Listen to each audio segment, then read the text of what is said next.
পৃথিবীতে মানুষের মতো অত অসহায় কোনো প্রাণী নেই। তোমরা দেখবে গরু যখন বাচ্চা দেয়, দেখবা বাছুরটা যখন বের হয় তখন দে এক দৌড়, দেখছো কিনা? গরুর বাচ্চা হওয়ার সাথে সাথে দৌড় দেয়, দেখছো? হ্যাঁ, কিন্তু মানুষ 2 বছর পর্যন্ত অন্যের উপর নির্ভর করে থাকতে হয়। 2 বছর পর্যন্ত তোমাকে মা খাবার না দিলে খেতে পারবা না। কত কষ্ট করে তোমার মা তোমাকে পেটে বহন করেছে, এরপরে যে 2 বছরের কষ্ট, এটি যদি একজন মাকে তুমি না দেখো তখন কখনো বুঝবা না, কখনো বুঝবা না।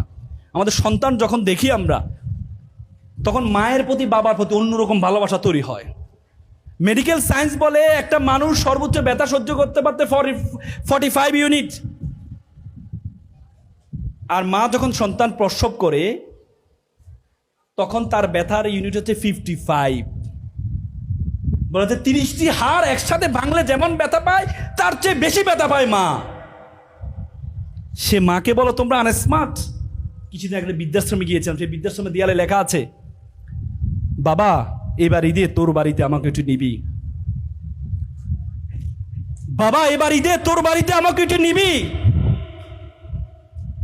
কত ভয়ঙ্কর একটি বাক্য ব্যবহার করা হয়েছে, কত ভয়ঙ্কর একটি বাক্য ব্যবহার করা হয়েছে। আমরা মা বাবাকে শিক্ষিত হওয়ার পরে, ইঞ্জিনিয়ার হওয়ার পরে, অ্যাডভোকেট হওয়ার পরে, ডাক্তার হওয়ার পরে, বিসিএস ক্যাডার হওয়ার পরে মা বাবাকে বৃদ্ধাশ্রমে রেখে আসি। এটা বাবাকে বলা হয় এই সূর্যের মতো। সূর্য আমাদের গরম দেয় ঠিক, কিন্তু সূর্য না থাকলে এই পৃথিবীটা অন্ধকার হয়ে যায়। তেমনি তোমার বাবা যদি তোমার জীবনে না থাকে, তোমার জীবনটা তেমনি অন্ধকার হয়ে যাবে।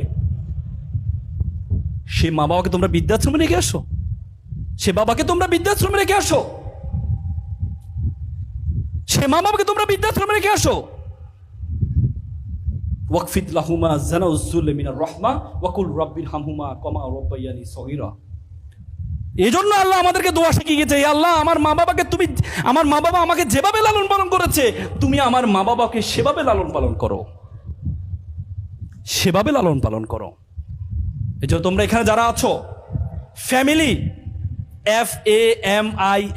FAMILY, ফ্যামিলি মানে এখন থেকে মনে রাখবো, F for father, A for and, M for mother, I for I, L for love, Y for you, father and mother, I love you, it's called a family.